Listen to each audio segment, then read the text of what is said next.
Coming up, a new report from Ball State University shows there is no realistic scenario in which government units in Indiana can come out of the COVID-19 pandemic unscathed. The pandemic deeply damaging the state's economy.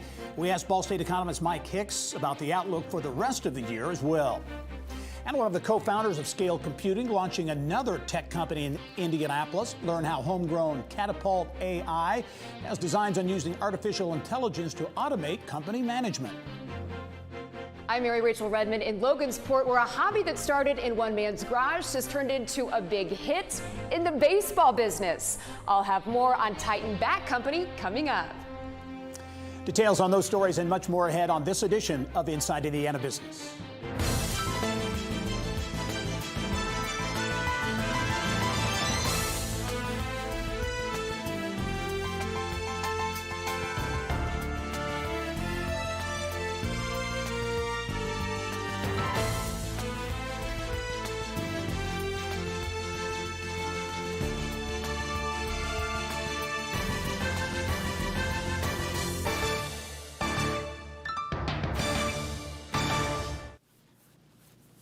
Hello and welcome to Inside Indiana Business. I'm Gary Dick. The COVID-19 pandemic has forced a really unprecedented volatility in economic activity, skyrocketing unemployment, business failures, and a lot of uncertainty about the future. While there is great variation in opinion regarding the potential depth and duration of the downturn, many suggest 2020 could go down as the worst year for economic growth since the Great Depression. Now, for perspective and what we might expect here in Indiana in the second half of the year, pleased to be joined, as always, by the director of Ball State Center for Business and Economic Research, Mike Hicks. And Mike, as always, welcome to the program. Good to be with you. Fairly a gloomy introduction there, but as we get into this, you and your group at Ball State recently released a report really zeroing in on the economic impact to state and local government here in Indiana from the pandemic. And again, hard to overstate the devastation that may be wrought from the pandemic. Right. Well, second quarter of this year is the worst quarter of GDP loss in recorded history, dating back to the 1920s. The unemployment rate, depending on how it's measured nationally, we've lost, 1 out of every 5 workers from January. We're a little bit better off in Indiana. I think if we could properly measure it, the unemployment rate here would be just under 15%. Wow. So these are Great Depression levels of job losses and loss of economic activity. And so as we think about what that does to state and local taxes at the state level, loss of tax dollars somewhere between $2.1 and $2.4 billion over the next couple of years. That doesn't include extra expenditures to test and to take care of other things that are COVID related, just revenue losses. And for local governments, the impact is somewhat smaller overall, but there are 20 to 30 counties that are facing perhaps double-digit revenue losses, some extraordinarily high through 2022 and even into 2023. Mike, as you look around the state of Indiana at particular municipalities or communities, are some more susceptible or face a greater impact than others? Yes. So it stands to reason if you have a casino or a casino-like activity in your county, that's a huge revenue source. So those counties that host casinos are losing a significant share of revenue, as much as 40, 50%. A lot of that's shared with other communities and other activities, but that's a big revenue shock. If you have a heavy reliance on local income taxes, which are more volatile than property taxes, or if you have a lot of food and beverage taxes like Marion County, that's going to make your impact of this COVID much more significant. And then finally, if you have an economy that's dominated by those high-risk service sectors, the casinos, of course, but accommodations, retail, restaurants, those sectors, the counties and municipal governments with those in their community are at extraordinary risk over the next couple of years. Yeah, I guess a silver lining, if you will, is the economic health of the state heading into the pandemic, the rainy day fund, and where Indiana was at that point. Does that soften the blow a bit, and how does that factor in? Absolutely. Now, 2019 was a tough year by year's end for the state economy, but we ended with a $2.1 billion rainy day fund. The governor pulled back some of the expenditures from the last session. So we entered this pandemic with about $2.4 billion in rainy day fund. And with the CARES Act, which gave a similar amount to the state government in order to take care of expenditures related to COVID, we'll probably get through the most likely scenario without the sort of dramatic reduction in services. A couple challenges here are we don't know what extra costs for schooling might be. I mean, I've heard estimates of $1 million or more per school to equip them for COVID. That doesn't include, broadband and technology to do online education. So that the state of our fiscal health going into this COVID is going to make us a lot better off than states that had no rainy day fund or had big unfunded liabilities on the revenue side. I only have about 30 seconds left, Mike, but want to get your take on the second half of 2020, the outlook for Indiana, heavy manufacturing state, obviously. What do you see in the second half of the year? So we're going to recover some from the big shock from second quarter. GDP loss 15 to 20%, a big shock in jobs, almost 20%, at least had some temporary layoffs. But we're not going to get back to where we were for a couple of years. I think GDP will end 2020 about 5.5% to 6% beneath where we were in 2019. That would make this the worst year for GDP and unemployment since 1937. Wow. Yeah. All right. Not a lot of great news there, Mike, but great perspective as always. Really appreciate it. Mike Hicks from Ball State University. Thank you. Also making headlines this week, Kroger Health is partnering with Kentucky-based Gravity Diagnostics to provide a kit allowing people to test themselves for COVID-19 at home. The U.S. Food and Drug Administration granting an emergency use authorization for the home collection kit, which Kroger says involves a telehealth consultation. Kroger says the kit will be available to frontline associates based on medical need. The grocery retailer says it hopes to process up to 60,000 tests per week by the end of July. Once the test is administered, results will be available within 24 to 48 hours. A self-proclaimed Central Indiana startup guy is at it again. We'll go one-on-one with entrepreneur Peter Fuller to learn more about his newest venture, Catapult.ai, and the challenges he faced launching it during the pandemic.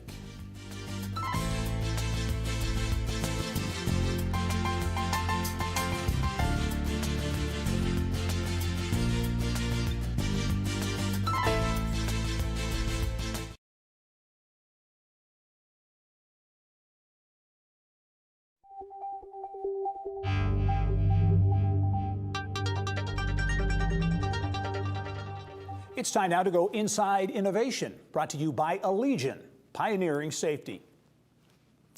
Well, a new tech company in Indianapolis is the brainchild of one of the co-founders of Scale Computing. Catapult AI bills itself as an outcome-based strategic planning and company management SaaS that was defined by CEOs and business coaches. I'm pleased to welcome to the show this week Chief Executive Officer and founder Peter Fuller, who is here to talk about the business model and also his expectations. Peter, welcome to the show. Gary, thanks for being here. I did mention that you were one of the co-founders of Scale Computing. You're launching this new company, Catapult, in the face of the pandemic. As we were talking earlier, that's something that's not unusual to you, launching a company in a challenging time.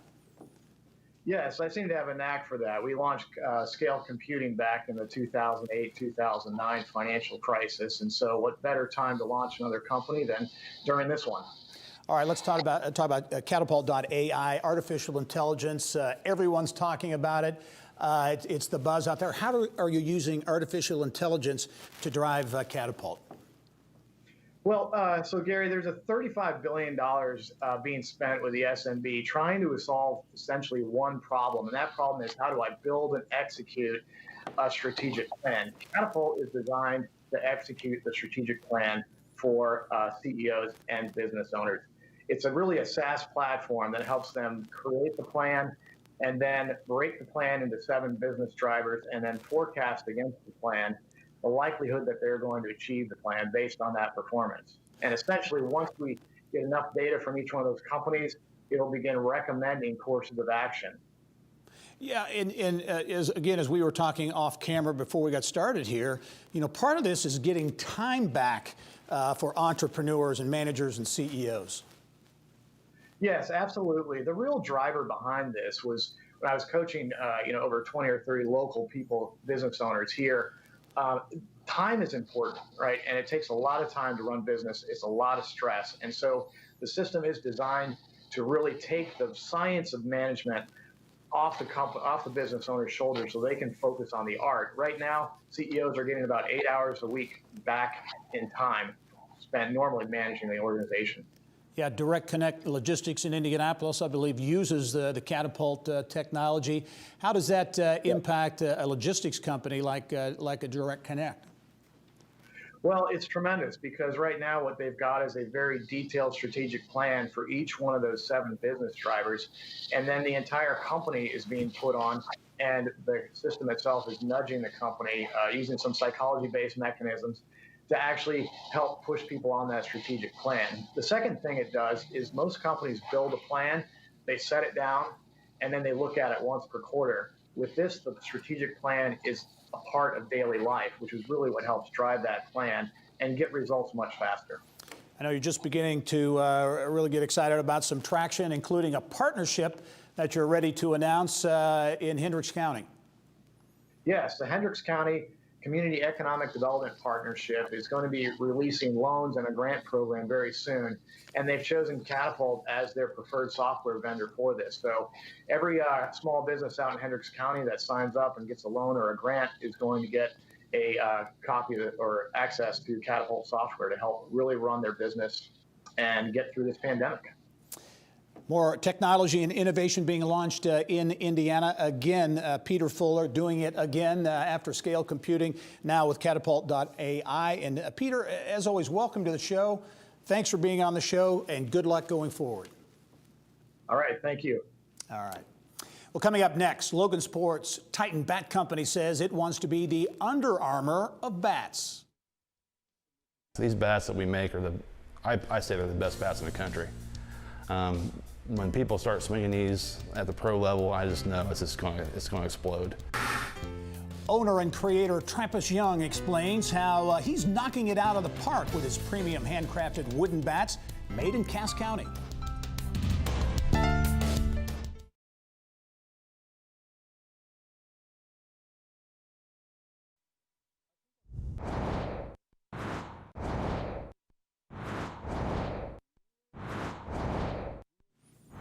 Here's what's making news now around Indiana. Brought to you by Chapman Heating, Air Conditioning, and Plumbing. The man for all seasons, Chapman. ChapmanHeating.com. Well, there was a big announcement this week in Davies County aimed at driving economic development and quality of life in the region. The Davies County Economic Development Corporation announced the launch of the Advanced Davies County Coalition. It's a group of business and community leaders focused on business growth and retention, supply chain creation, and quality of life in a post-COVID world. Now, the group's first initiative, the Davies Driven campaign, is aimed at convincing decision makers that the planned mid-stage corridor should run through Davies County. The state has leveraged millions and millions of dollars into the creation of I-69. And it's still being completed, right? North of here into Martinsville and north, eventually hooking into I-465. So, with the Mid-States Corridor proposed, it's a phenomenal new resource that would be great for the region if built. And from our perspective, we feel that Davies County is a valuable and vital player in this process because of our proximity to I-69. Davies County is rural in nature. We have some fantastic amenities here, some of the best hunting, fishing, lakes here in our part of the state. So you can live that rural lifestyle. You can have those opportunities, those amenities. But what I-69 has shown us and what the Mid-States Corridor will show us is that you can live here, you can have that lifestyle, but you can also have access to those larger city amenities. State officials are currently looking at several potential routes for the Mid-States Corridor, which would begin near the Ohio River in Rockport and extend north, eventually connecting with I-69. An initiative in Northwest Indiana has received a funding extension through the end of the year as a result of the COVID-19 pandemic. The Center for Workforce Innovations says the Skill Up program in LaPorte County, it's a collaboration with the A.K. Smith Career Center in Michigan City, has provided opportunities for students and adults to boost their skills in manufacturing for the last 3 years. The center says the program provides K-12 students, career and technical education students, and adult education students the ability to learn through manufacturing in the classroom, lab, and also real-world experience. Funding had been set to run out. Maryville-based White Lodging Services Corporation has extended temporary layoffs for more than 600 employees at 3 hotels in Indiana. In a notice to the state, the hospitality company said it notified the workers in March of the furloughs and possible layoffs as the COVID-19 pandemic unfolded. The hotels are the JW and the Downtown Marriott in Indianapolis and the Courtyard by Marriott in Fort Wayne.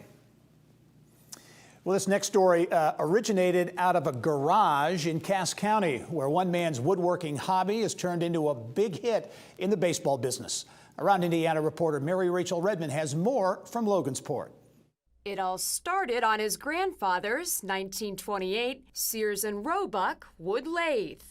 Sitting on his workbench covered in sawdust and had some boxes on top of it, and I didn't even know what it was. And I asked him one day if we could just get it out and play with it. And that he did. Young decided to make a miniature bat for his son Bailey. I took the tools and he gave me a 5-minute crash course on how to hand carve. Still didn't know what I was doing. I made a makeshift bat. It looked more like a billy club. I didn't like it, so I took it out of the lathe and I threw it in the scrap pile. But Grandpa was none too happy. He demanded Young take it out of the scrap pile and finish what he started. Yes, sir, I'll get it done. And that just may be the best advice Trampus Young has ever taken. I gave it to my son. He thought it was the coolest thing ever. And I just thought, man, if maybe I can make my son a bat he could actually use in a game. So the Logansport native, who by day works at the Indiana Department of Corrections, was gifted a larger woodworking machine, and he began making full-size bats by hand in his garage by night. Like the next thing I knew, I'm out there just making baseball bat after baseball bat, trying to figure out how to make it work. And that hard work paid off. In 2013, a local newspaper article featuring Young making bats out of his garage caught the attention of an old friend. Todd Stevens, who formerly played baseball at Indiana State University in the late 90s, now works as a medical device salesman in Carmel. He decided to reach out to Trampus and invest in his bats. Todd came to me one day and said, man, maybe we should just try to work together on this and make it a business. So Young and Stevens officially formed the Titan Bat Company in 2014. It's just been blowing up ever since. Young tells me he's produced and sold about 3,000 bats in 2019 and expects to double that number in 2020, especially now that he's moved out of his garage and into this 5,000 square foot facility to help with increased demand. The demand is there. These bats that we make are I say they're the best bats in the country. When people start swinging these at the pro level, I just know it's going to explode. And speaking of the pros, we got several guys that are minor leaguers or AAA guys that use our bats, but we have to be certified to be able to use our bats in the minor leagues, single A, double A, AAA, as well as the big leagues, so they can practice with them and use them. We've tested them against Louisville Slugger and everything else. But once we're certified, then they can use them in an actual game. Something that could potentially happen as soon as next year. It's about a $30,000 fee to the major leagues. They come in, they inspect your shop, they check the wood quality, and then you're in. We're just going to persevere and keep growing. This is just the beginning. In Logansport, Mary Rachel Redmond, Inside Indiana Business. All right, Mary Rachel, thank you. Well, if you are looking to explore Indiana and keep your money here, there are plenty of options out there, from hiking the dunes at Indiana's first and only national park to experiencing the history of Levi Coffin's Underground Railroad home in Fountain City. Yelp's Brittany Smith takes us around the state to find 6 adventures on a budget in this month's Trendiana segment. That's when we come back.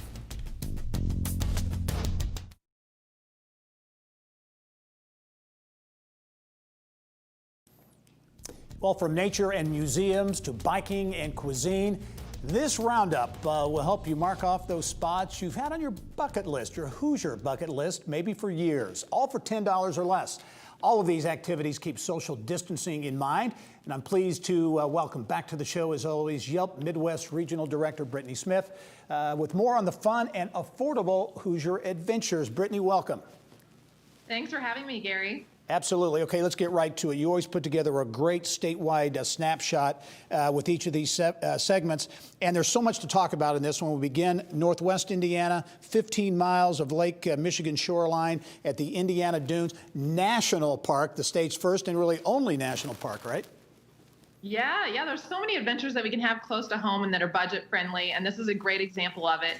The Dunes Park has 50 miles of trails for hikers. You can make your way through the rugged dunes, the wetlands, the rivers, and then if you happen to be visiting on the weekend, you can actually pick up a picnic right there in Chesterton at their European market and make a whole day of it. Great. Big economic impact, to be sure, in Northwest Indiana. And keeping with that theme of being outside and getting exercise, fresh air, you can bike, in this in particular, a trail in Shipshewana.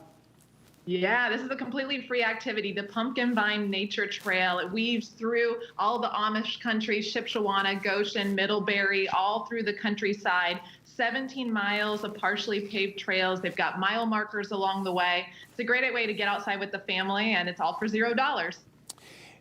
Coming back now into Indianapolis, and Progressive Treats tour of the International Marketplace here in Indy. That's out at the old kind of Lafayette Square area, and I think one of the better kept secrets because there are so many international cuisine restaurants out there.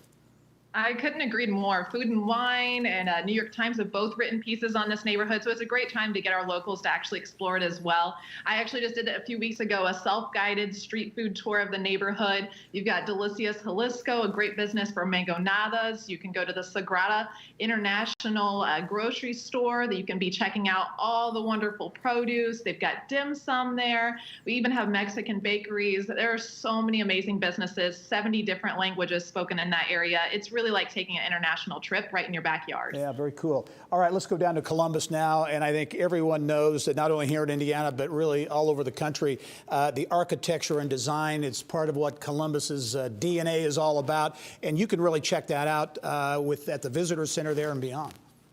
Yeah, the Columbus Visitor Center has made it really easy for people to visit any time of day for free and to do their self-guided architecture tour on your phone. There are over 70 buildings and public art pieces throughout there. Even Dale Chihuly, international artists like that, are represented in Columbus, and it's not too far away, and you can do it anytime. All right, beyond architecture, you can really dig into Hoosier history as well. You've got a couple spots for stops that can give you a real Hoosier history flavor, right? Yeah, now's a good time to mark off those museums and attractions like New Harmony, the Labyrinth. It's a great time to get outside, just meditation. You can find it there in their space, or you can go to Fountain City in Northeast Indiana. They have the Levi and Catherine Coffin House you can visit, also known as the Grand Central Station of the Underground Railroad. And they have reduced hours right now, and they've got social distancing in mind. So now's a good time to visit it and still check out those museums. Brittany Smith, as always, great perspective on so many of the neat things going on around the state of Indiana, and in this case, affordable trips that you can take during the pandemic as well. Thanks as always, Britt. We'll talk to you soon. Thanks for having me, Gary. All right. Well, the state's largest school district is unveiling its reopening plan. Indianapolis Public School Superintendent Alicia Johnson explains what back to school looks like during COVID-19.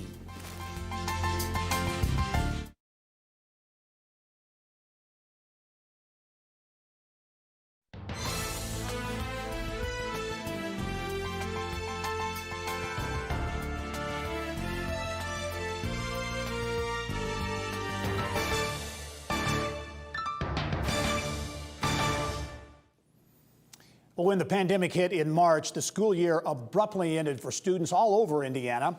E-learning became the norm.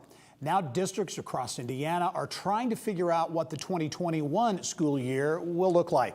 The state's largest school district has released its plan this week. Indianapolis Public School Superintendent Alicia Johnson joins us now to share details. And Alicia, as always, welcome to the program. Thank you for having me. Happy to be here.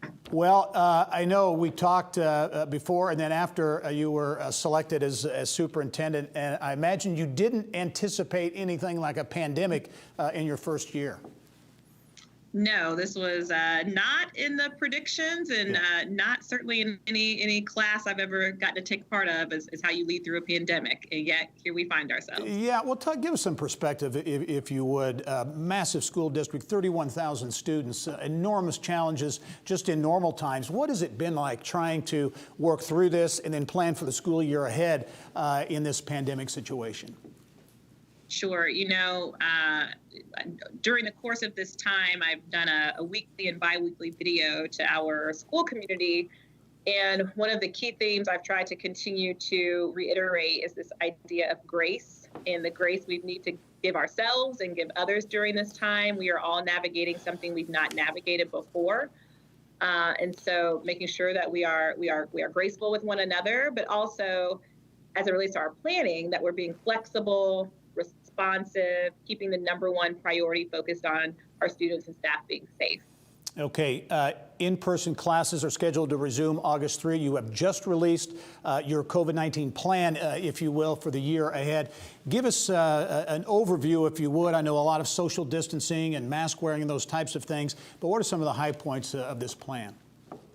Sure. So we know over the course of the last several weeks, guidance has come from the Indiana Department of Education, from the Indiana Department of Health, from the Marion County Public Health Department most recently, and then obviously at the federal level, the CDC. And so we've been able to leverage all of that guidance to inform the plan that we developed for our school district. In IPS, a couple of those highlights, all students will be required, and staff required to wear masks. We know that's really important in, again, combating the spread of COVID-19. So that will be a requirement for all students in the district and all staff in the district. The Marion County Public Health Department calls on schools to ensure we can have at least 3 to 6 feet of social distancing happening in our buildings and with interactions between students and staff. And so we'll be implementing that guideline as well, making a number of purchases to support safety. So our first round of purchases of touchless water fountains, for example. So our water fountains that you traditionally have won't be able to be used. So we've implemented new ones that children can use for water bottles and those type of things. So that will be in place. On the bus, our students will be required to wear masks on the bus. And we're also looking forward to having additional bus monitors who will be able to ride along with the driver to do things like ensure we have assigned seats for students on busing, that students are spreading out on the bus. And so those are just a couple of the things that we're putting in place to ensure safety. Yeah, and there's cost involved, obviously, to the district in this. How is that being absorbed or being handled at the present time? Yeah, we're thankful that from the federal level, at least, the CARES Act was passed a number of weeks ago that will give all districts access to some additional federal funding specific to supporting the costs related to responding to COVID-19 in schools. So we're thankful for that additional funding. We also know we have a pretty generous philanthropic community in Indianapolis. Certainly, they've been supportive through these times, specifically the Indianapolis e-learning fund, launched to support all public schools with technology needs. The IPS Foundation is a great partner of the district, and they've launched the IPS Education Equity Fund, which will allow us to support our recovery efforts. And then obviously just the budget that we have and making smart decisions about how we leverage our resources. But it is a very costly endeavor. We're at the 15 million mark and counting as it relates to the purchases we've made for students and staff. Well, and I know you've done some surveys. You've sent things out trying to gauge how many students actually will be coming back to the classroom, and what's the plan for those students who are unwilling or unable to physically come back to school? Yeah, we know families, it's a very serious, important, personal decision each family will need to make about what's the best environment for their students. So we will have a fully remote learning option where learning would be happening at home online. And then we'll also offer the in-person instruction that will happen in the school building, obviously with the safety and health protocols in place. We did give the survey out. About a third of respondents said if a full virtual option was offered, that they would take advantage of that. So we will see if those numbers hold. That window is currently open for families to tell us which model of instruction they would prefer, and will be open for the next week. Alicia Johnson is the superintendent of Indianapolis Public Schools. Alicia, thank you very much for that overview of a big plan. You've got a big job at the state's largest school district. Thanks for joining us. Thank you for having me. You all stay safe and well. All right, you too. Well, this week, Ivy Tech Community College President Sue Ellspermann made a trip to the White House to talk about school reopening plans with President Trump and Vice President Pence. Ellspermann represented community colleges at the National Dialogue on Safely Reopening America's School event. Ivy Tech has announced the fall semester will begin August 24. The college is offering a variety of options, including face-to-face, virtual, and hybrid courses at campuses all over the state. We are the college of choice for adults. So we're here, we're going to be available by online, virtual, and in person. And it's important for Americans to know that. And I wanted to certainly get that point across to the president, but also that we will do it very safely. You know, we're going to follow all of the protocols. The CDC was very careful to say they never intended schools to close down. What they wanted to do was to provide the guidelines for us to operate safely. And that means social distancing, that means masks, that means hand washing and deep cleaning protocols. But that's all doable. And it's important that whether it's a 6-year-old going back to a public school or a 20-year-old going back to college or an adult continuing their education, we need to do that. The American economy needs us to be there. Ellspermann says Ivy Tech is conducting deep cleaning of all buildings prior to the start of the semester. Students will be provided with a washable mask to wear as required in public spaces. Well, also this week, Purdue University said it will require all students to be tested for COVID-19 before being allowed to move into residence halls or attend classes on the West Lafayette campus this fall. The university says it will cover the cost of all students testing. Beginning in early August, the university says all students will be provided testing instructions and assistance. Student test results will be sent to the Protect Purdue Health Center, and Purdue says those testing positive should not travel around campus for any reason until they isolate for 14 days and are medically cleared to return. As the semester progresses, Purdue says the health center will provide ongoing case management, which will include monitoring and testing of both symptomatic individuals as well as close contacts. Well, the opioid crisis and a growing shortage of clinicians has produced a huge need for mental health counseling, and one Indiana university is stepping up to address it. In the business of health, learn how the new center with a dual purpose is now in operation at Indiana University, Purdue University, Columbus. And professional soccer, one of the few sports allowing fans in the stands, but they will go through many health precautions to get in. Indy 11 CEO Greg Strimlaw with details inside Indiana Sports.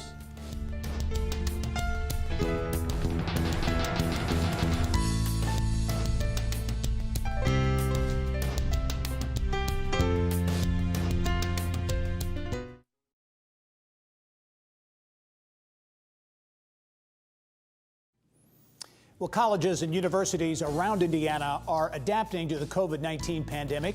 In Columbus, the campus of IUPUC has turned its new mental health counseling center into a free teletherapy program. Barbara Lewis is in for Kylie Valletta in the business of health. Barb? Gary, good to see you. Well, this program was nimble enough to keep its mission of training new mental health counselors and helping students and the Columbus residents. So joining me to talk about the program is its director, Dr. Darren Carr, and Dr. Deidre Heyman, a clinical assistant professor of psychology and mental health counseling. It's good to have you both on the program. Welcome. Thank you. Welcome. Thank you. Welcome. So let's talk about what's happening right now. Dr. Carr, can you explain to me, or Dr. Heyman, what exactly are the services you're offering? Okay, at the Tom and Barbara Sholkoff Community Counseling Center, which was developed as a training clinic, we are currently offering telehealth services. We're offering therapy services for the community. You know, the pandemic hit and lots of services had to withdraw from the scene. We were actually supposed to have a grand opening in April, and we're not able to do that in a physical way, but we have developed a virtual therapy service where our students can provide individual therapy to a number of clients. We're talking about students, other students, we're talking about relatives. We are open to the community as well as the military. And given that we are in a very crucial time in our history, we want to also offer our services for free. So until this pandemic has released its grip from the country, we are offering our services free of charge. Typically, our students would receive services. If you were to be a student at Ivy Tech or at Purdue Polytechnic or here at IUPUC, those students would receive services free of charge, but we're extending that to the community. In the event that this pandemic does ease some and we're able to see people face to face, we charge a very small fee.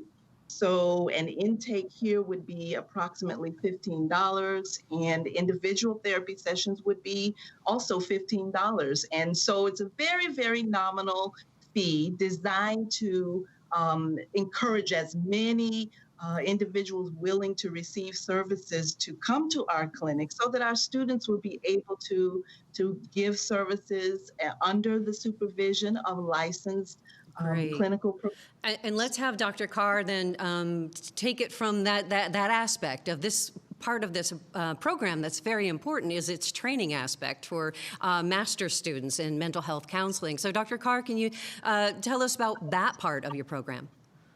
Sure. So the Tom and Barbara Sholkoff Community Counseling Center is a training clinic, as Dr. Heyman mentioned, which means that people who receive services there do have their sessions recorded.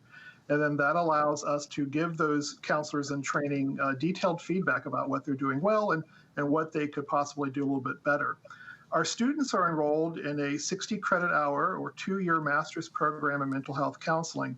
That's the first step toward licensure as a mental health counselor in the state of Indiana. And what has the interest been, Dr. Carr? Have you been the demand for the actual training aspect of the program? Well, we're getting ready to graduate our next cohort in just a few weeks, and that will add 5 to the 41 alumni that we've graduated since the program started in 2012. Actual demand for the profession is very high. The Indiana Department of Workforce Development says that between 2016 and 2026, there's a 25% increase in the number of mental health counselors that will be needed in Indiana. Our incoming cohort this fall is the strongest it's ever been, with 13 out of a maximum of 15 slots filled. Okay. So we're very excited, we're growing, and we're happy to continue providing the service to the region. Okay. And Dr. Heyman, what has the demand been in terms of the students that would be clients, and then the community, and what sort of issues are they needing counseling for? Okay, at this point, we actually opened our virtual doors on the 18th, I think it was, of May. And the way that we did that was to advertise primarily to students, okay? And at this point, we have approximately 15 students who are involved with our program. And I've actually slowed the advertising down because, as Dr. Carr mentioned, we're about to graduate our class. And currently, I've only got 2 student therapists working for clients here at this clinic, and they have primary training sites. So in the fall, we will have a class of 6 individuals who will be offering services, and then I'll begin to ramp up my advertising again so that we can, bring in as many clients as possible. The kinds of issues that we deal with include anxiety, depression, post-traumatic stress disorder, people who are dealing with normal life changes. You see things like parenting challenges or life skills, balancing their life role activities, all kinds of things. There are some situations that we, because we are a training clinic, tend to send to other resources if you are actively suicidal or homicidal, or you have uncontrolled psychotic episodes or something like that. If there's court involvement, those kinds of things, we would tend to refer to other resources simply because we don't often have the case management assistance. We are not manned 24 hours a day like clinics who could manage crises of that nature. Well, it sounds like, yeah. It sounds like a wonderful program, and it's a wonderful resource not only for the Columbus area and Bartholomew County, but also for the state. So thank you so much, both of you, for being my guest. Gary, back to you. Thank you very much for having us, Barbara. All right, Barb, thanks. Great to have you back in studio this week. Well, the Northeast Indiana Innovation Center in Fort Wayne has launched the first cohort of a program intended to help people in underserved communities become entrepreneurs. The business incubator says the Connected Communities Breakthrough Program will provide strategic preparation, implementation, and assessment to Allen County business creators. The program offers no-cost community-based entrepreneurship opportunities that identify and enrich talent in an otherwise underserved market. The program is being funded by the Follinger Foundation. It is expected that each participant will complete the program in 3 to 6 months. No fans in the stands for auto racing, the NBA and Major League Baseball. Not the case for professional soccer. Fans will be allowed in to watch, but there are big changes to ensure safety. What fans can expect when we come back.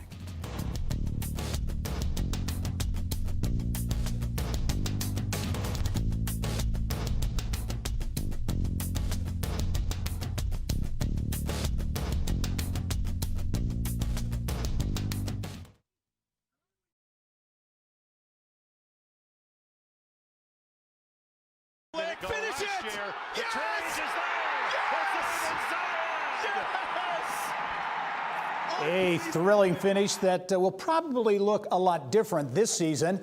Unlikely we'll see players jumping into the stands as Indy 11 returns to action.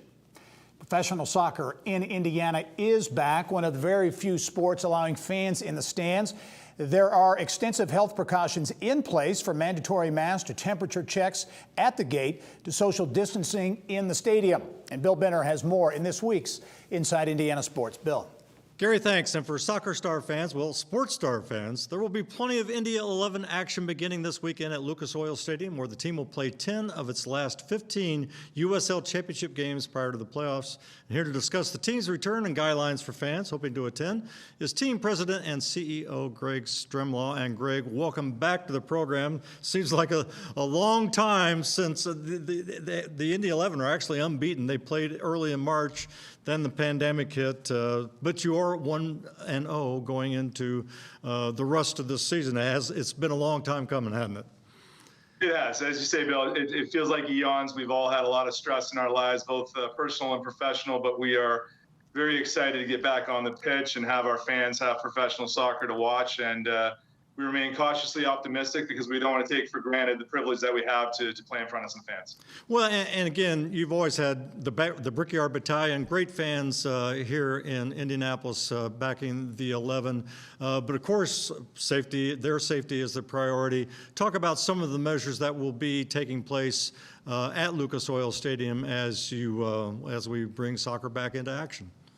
Yeah, I mean, without a doubt, health and safety has been at the forefront of everything that we're doing, including the Board of Governors from across the country who decided that we would return. But to do so, we wanted to make sure that we had the best plan possible. And as you said, and in the opening, there's a number of things that are being introduced. We far exceed all state, federal, and CDC guidelines. In fact, I believe, I've said this on many occasions, I believe Lucas Oil Stadium will be the safest venue and location in the country, bar none. So everything from when fans park to having their temperatures checked, masks are mandatory throughout not only the concourse, but throughout the venue. Social distancing isn't just in certain locations, but we've built out a ticket manifest unlike ever before, where there will be nobody seated within 6 feet of other fans. So you can go online and buy in pods of 2 or 3, or if you're a family of 4, and acquire the tickets that way, knowing that even when you're seated, you'll be very, very safe.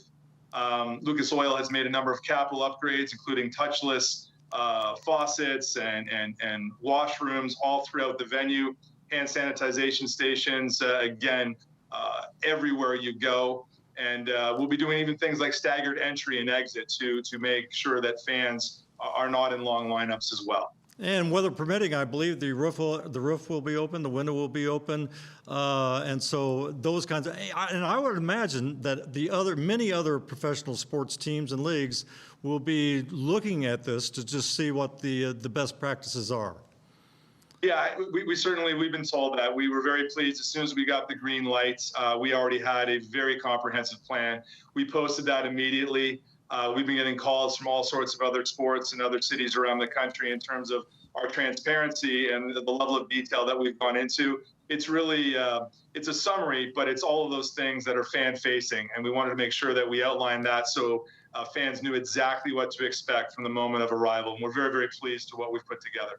Greg, what's the team been doing since March? Martin Rennie is the coach, and I know everybody had great expectations coming into this USL season, but what's the team been doing in the meantime? Yeah, it's a great question, Bill. We've basically taken a stair-step approach, right? I mean, once COVID-19 hit, isolation, basically ensuring players or coaches are highly protected. They're with their families, but they were put on daily training regimens, individual workouts, cardio, but there's only so much you can do in that environment. Once things started to open back up, we went to groups of up to 4. Again, socially distancing with PPE equipment, coaches not permitted to go anywhere near the players. That went up to 10 players, then full squad, then contact was introduced. It's been a stair-step approach. So the last 2 weeks they've been training full squad with medical clearances. They're in the bubble, as they say, with regular testing going on with their medical officers. Hey, Greg, briefly as a wrap up, I know there's still plans and hopes for the Indy 11 Park, but obviously that's been put on hold given the overriding circumstances. Yeah, you're right. I mean, it's certainly the vision and the commitment from our ownership group continues to remain intact. We are in final site acquisition, but the COVID-19 hitting, we think it's appropriate with all hands on deck to get our season back up and running and make sure everybody's health and safety is our top priority. And then we'll switch gears in the months ahead back to our eyes on 11 Park. And a final reminder for those who can't be in person to attend, games are going to be on Wish TV, Channel 8, and its partners, so that you'll still be able to watch if you can't be there in person. That's right, and we appreciate any type of support our fans want to give us, whether in person or on any one of our platforms, including local linear television with our partners. Well, it's going to be great to hear fans. It's going to be great to hear some exciting action. Greg Stremlaw, the Indy 11, thanks for being on the program, and we wish you the best as the season picks up and continues. Thank you, Bill. Thanks, Greg. And Gary, back to you. All right, Bill, thank you.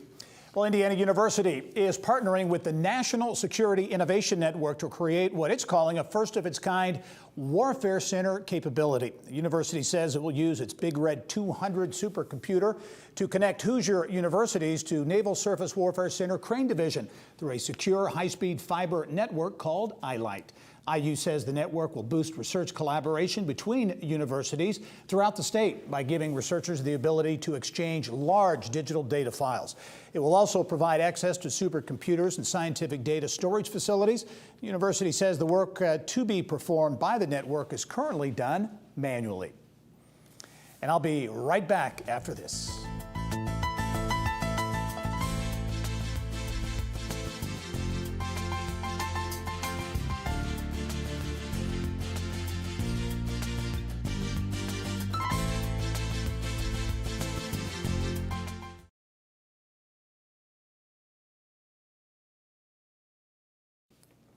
Well, an event described as a summer carnival planned for Indianapolis will not take place. Officials announced that the Fairgrounds Fun Park, scheduled to run July 31 through September 7 at the Indiana State Fairgrounds, has been canceled due to COVID-19 concerns. The event from Farmland-based North American Midway Entertainment was announced a few weeks ago to help fill the gap left by the previously canceled Indiana State Fair. During Governor Eric Holcomb's weekly COVID-19 press briefing, State Health Commissioner Dr. Chris Box said the cancellation came after discussions between the state and other organizations. Officials say while the plan for the event included COVID-related precautions such as sanitation and social distancing, the decision to cancel was made out of an abundance of caution. The previously planned modified 4-H livestock shows will still take place at the fairgrounds. Coming up next week, an entrepreneur and microbiologist has found a way to use robots and ultraviolet lights to disinfect offices, industrial facilities, and restrooms without using chemicals or generating any waste. We'll show you how the UV Ninja works. Plus, learn more about the 2020 class of Techstars Sports Accelerator, powered by Indy, the incubator that brings innovative startup sports technology companies from around the country and around the world to Indianapolis, where they can partner and learn from local sports entities. Thanks for joining us this week. I'm Gary Dick. Go out and make it a successful week. Inside Indiana Business with Gary Dick is a production of Grow Indiana Media Ventures, with support from WFYI Productions.